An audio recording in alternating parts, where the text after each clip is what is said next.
Yooyyaa obboleeyyaan tiyya abbaaf haadha kiyya hundumti keessan handaara lafaarra warri jirtan baga araarri waaqayyoo isinii baay'ate baga carraa jireenyaa argattan baga jireenya irraa hafaa qabaattan baga kiristoosiin badhaatan warri jireenya kiristoos Iyesuusii kana argatan guutumaan guututti mootummaa dukkanaa keessaa waan baaneef jireenya hin argamne jireenya eebbaa kan mootummaa ifaa biyya lafaa tana keessa barbaadanii kan hin argamne qaba.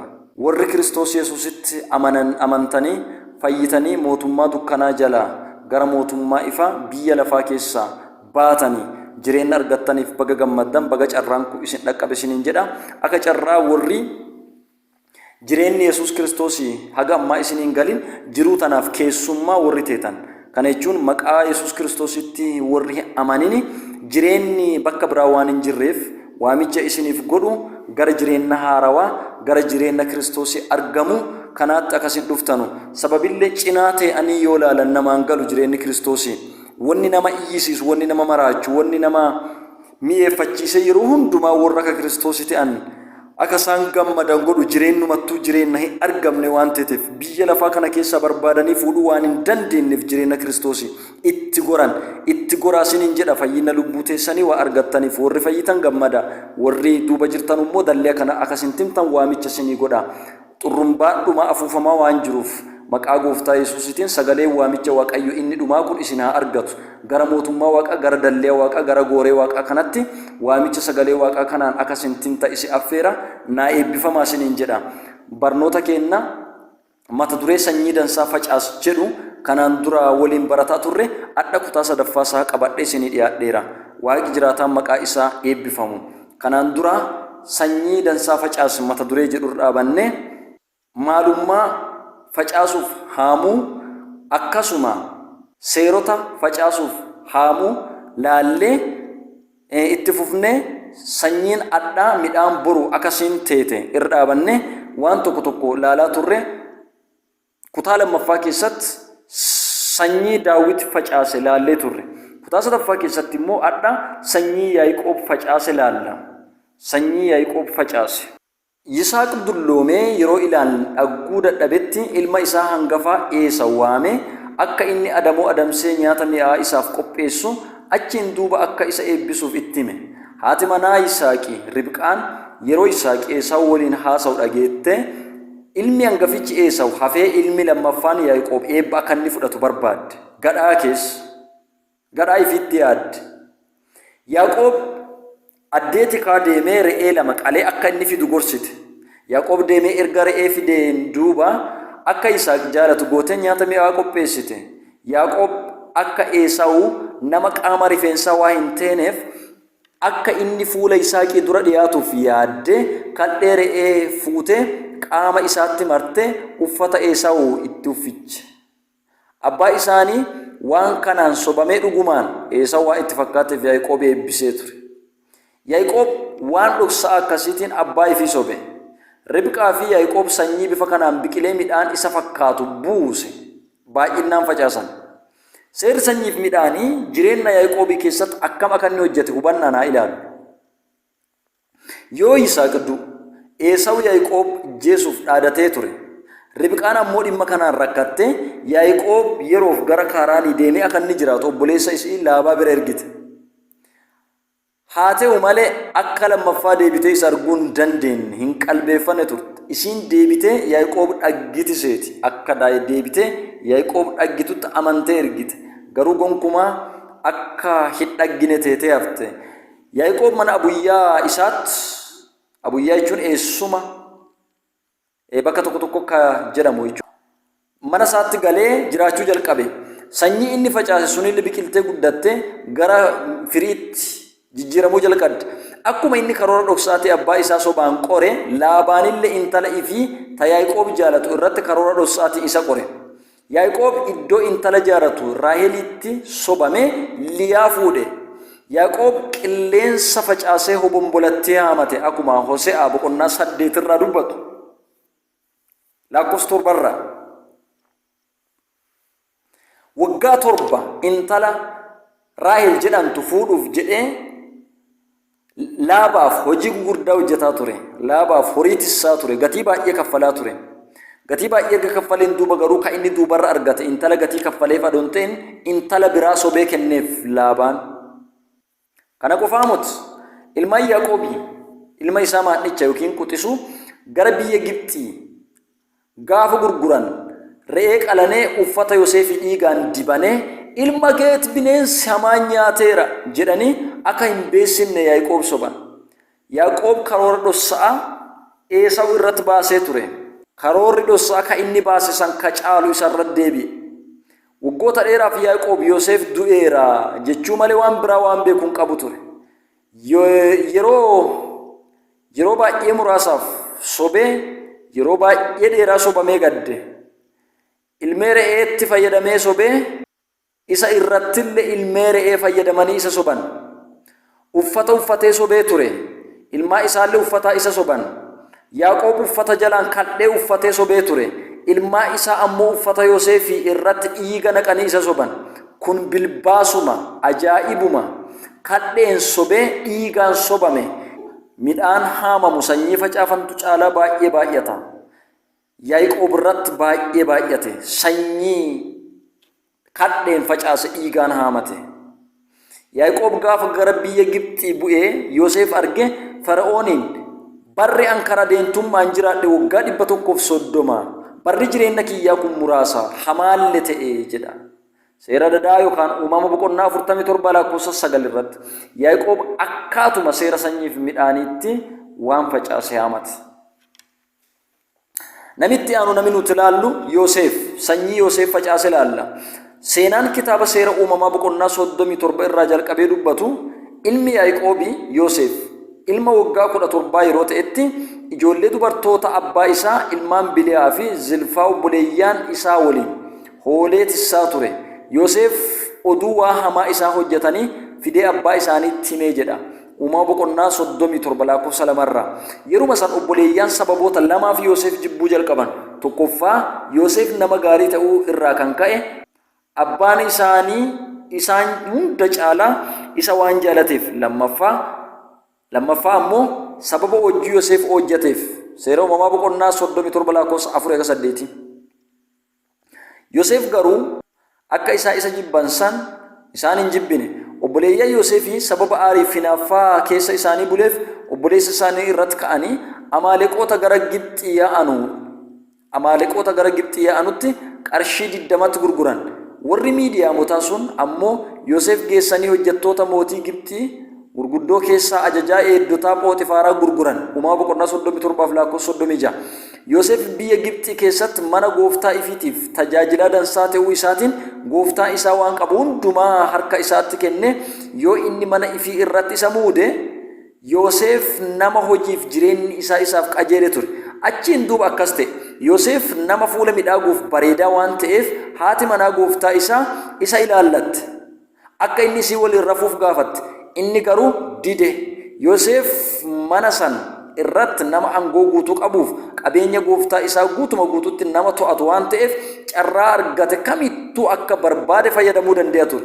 Yoo isii waliin rafe yookiin sagaagale nami isa dhagguuf isa dhooguu hin jiru ture.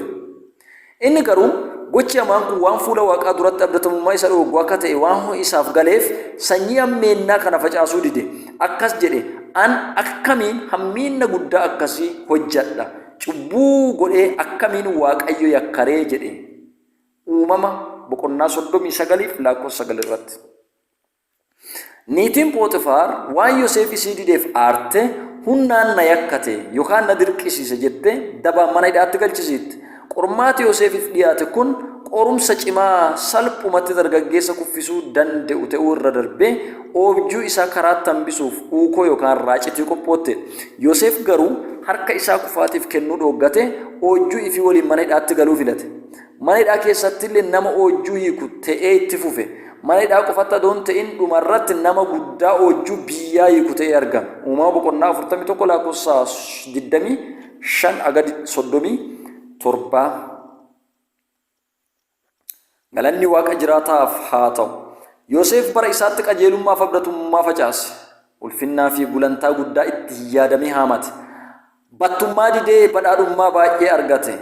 Obboleeyyan kaleessa isa gurguran sababa beelaatiin rakkatanii yoo gara isaa dhufan araaraa isaan fudhate sababa qajeelummaa isaatiif seenaan haga bara baraa lafarratti hin banne isaaf barreeffame obboleeyyaa ifii deebi'ee itti mufanne haluu kaleessaa guuree isaan hin rukunne kaleessa baay'ee samiidhaniiran adha garuu baay'ee irraa fayyadaman dhage bakka waaqishii kennetti gatamtee gaafa addeessanii harki waaqayyoo si kaasu gadi buutee araarri waaqaa gaafa ol si kaasu dagatamtee gaafa waaqaa yaadatamtu addee ati itti yaadin addee ati argadha jettee hin hirren addee hunnite dandeettiin keessa hin geessine gaafa harki waaqaa si geessu carraa argatteen deebitee nama si miidhe miitamoo garaa araaraa qabda gadhaan Kiristoos si keessa jira yaadi Kiristoos si keessa jira Kiristoosiif bitamtaa Kiristoos sodaattaa Kiristoos biyya oliitii ol gubbaa waaqa biraa gad dhufee nu biyya lafaa tanarratti nama jireenya xuraawaa jiraatu ilma namaa dabaan guutame biyya lafaa dabaan guutamte tan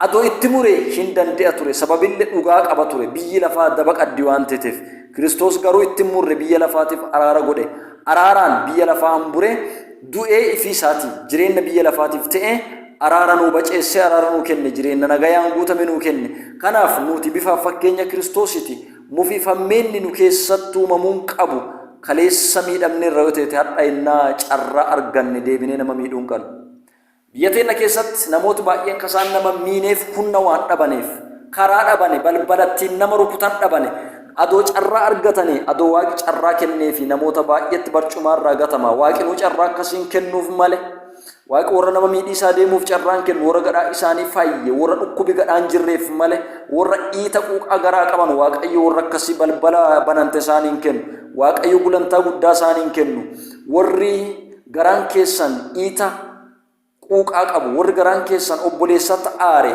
galgala kana maqaa gooftaa Yesuus Kiristoositiin akka gooftaan Yesuus Kiristoos si dhiise akkati dhiichu akkati araaramtu gara araara akkati qabaattu si gorsa nutillee ukoo yookiin raacitii cubbuu ka jireenya keenya bukeessitu irraa fagaannee sanyii qajeelummaaf abdatamummaa lafarraa haa facaafu jireenyi keenya midhaan eebbaatiin nuuf guutama karaa kanaan isa dhuma kolbaa waaqayyoo sanyii dansaa haa facaanu wanni nuti facaanne kamiyyuu haa ta'u hin biqilti akkaatuma nuti facaanne saniin deebitee nuuf mataa keenya deebitee mana keenyaaf ilmee teenya irratti midhaan teetee waan daraartuuf gama biraatiin wanni nuti nama biraa irratti goonu hantuuf dansaalee deebitee ilmee teenya irratti naannotti kana dagachuun qabnu biyya irratti deebitee midhaan isii kenniti waan teeteef ifi eeggannaa akka nuti qabaannu waaqayyo nu gargaaru jechi kun qalbii teenya haa bitu garaa keenya keessa haa jiraatu sodaan waaqayyo nu keessaan dhabamini baay'ee sin jaaladha naa eebbifama handaara lafaa hundarratti jireenyi waaqayyo araarri waaqayyo eebbi waaqayyo kenni waaqayyo jechi waaqayyo ennaa mara si waliin jiraatu siniin jedha shaaloom asirra dhaabbannee waliin daadimannaa waaqayyo waaqa keenna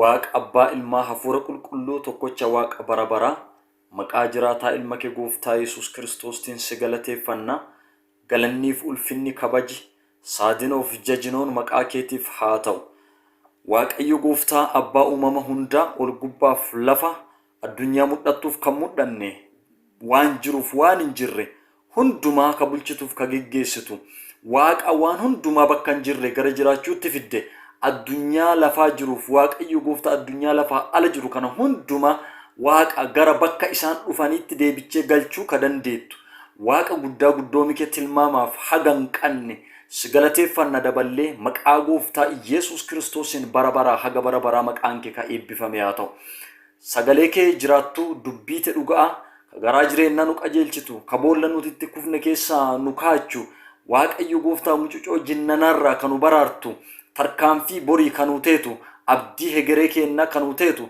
dubbiite waan nu dubbatteef maqaa Yesuusin galanni siif haa ta'u fayyinna karaa ilma kee gooftaa Yesuus Kiristoosiin arganneef si galateeffanna daballee maqaan kee eebbifamu mootummaan dukkanaa kufee humni du'aa barbadaa'ee waaqayyo gooftaa kiyya dukkanni sodaachisaan waaqa ka mootummaa sheexanaa akan jirre ta'e aniif kolbaante sabi kee ilmaante waaqa jireenya bara baraa jireenya boqonnaan guutame jireenya mootummaatii akka nuti qabaannu nu goote iddoo si galateeffannaa galanniif ulfinni guddaan si dhaqqabu warri sitti amanan martinuu wabii jireenya bara baraa qabani. Waaqa du'a keessaa gara jireenyaatti awutomaatikaalii tarkaanfatanii dabaranii ce'aniiran waan ta'eef yaaddoon hin jirtu. Waaqa galanni siif haa ta'u. Dubbii ta'e Waaqa qulqulluuf qajeeltuu qajeelfama jireenya keenyaa nuuf taate nu dubbatteetta. Sanyii dansaa facaasaa nuun jetteetta. Maqaa Gooftaa Yesuus Kiristoosiin Waaqa ergaa dhageenye tanaan akka jabaannu, hiddi keenya isa kanaan dongoramee akka gadi fagaatu, waan dhageenye kan akka goonu, qajeelfama jireenyaa kan afaan akka deemnu, sanyii gaarii bara keenya akka facaafnee dandeenyu Waaqa ayyaanni kennuuf haa baay'atu. Waaqa gurra sagalee kana dhage, lubbuu goomaraa kana dhageette hundumaa maqaa Yesuusiin jecha kanaan utubi. Waaqa jecha kanaan jabeessi. Qalbeeffannaaf hubannaa Waaqayyo Gooftaa hunduma isaaniitiif kenni. Hakuufe haa ka'u, ka dadhabe haa jabaatu. Waaqayyo ka tarkaanfii dadhabe maqaa Yesuusiin maashaa isaa mitikaa isaa Waaqa kaaromfame haa ta'u. Dubbiin ta'e akkas jetti, warri Waaqa abdii godhatanii eeggatan humni isaanii haareffanti. Akkasin biraa koolaan ka'an hin fiigani, hin dadhabanu, deemanii hanfaaranu jedhamtee akka barreeffante. Maqaa ilma kee maqaa Gooftaa Yesuusiin Waaqayyo Gooftaa namoota humna dhaban, namoota Waaqayyo Gooftaa kee dandeettii isaanii harkaa dhumatte, Waaqa humni ta'e irreenti akka isaan haaromsitu si kadhadha. Bakka jiranu haaromfam isaaniif haa ta'u. Maqaa Yesuus Kiristoosiin haaromfam isaaniif haa ta'u. Addee isaan kufanetti harki kee ka araaraa Waaqayyo Gooftaa tuqee isaan haa kaasu. Waaqa dhaloota hojii ati isaan irraa qabdu hojjechuu sila adoo qabanuu if dagatanii rafan, addee isaan rafanii Waaqatti isaan dammas. Maqaa jiraataa ilma kee Gooftaa Yesuus Kiristoosiin qilleensi nagaa biyya teenya tana irratti Waaqa kan ni qilleensa'u. Waaqayyo Gooftaa addunyaa kana irratti kan ni qilleensa'u si kadhadha. Maqaa Yesuus Kiristoosiin Waaqayyo Gooftaa qilleensi abidda wangeelaa kan ni qilleensa'u si kadhadha. Lubbuun mootummaa ta'e keessa hin jirre, lubbuun fayyina kana hin argatin, karaa Yesuus Kiristoosiin jireenyatti kan hin bahin akkas jettee dubbatte.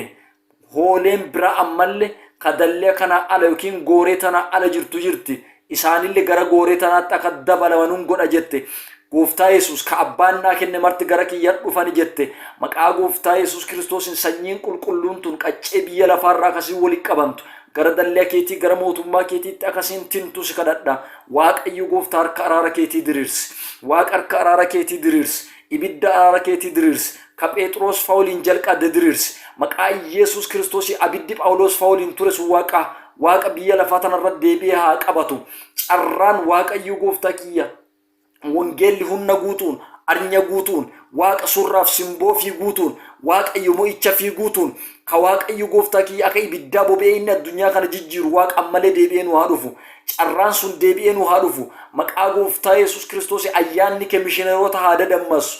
Ayyaanni kee Waaqayyo Gooftaa kiyya warra mana sagadaa ijaaran haa dadammasu.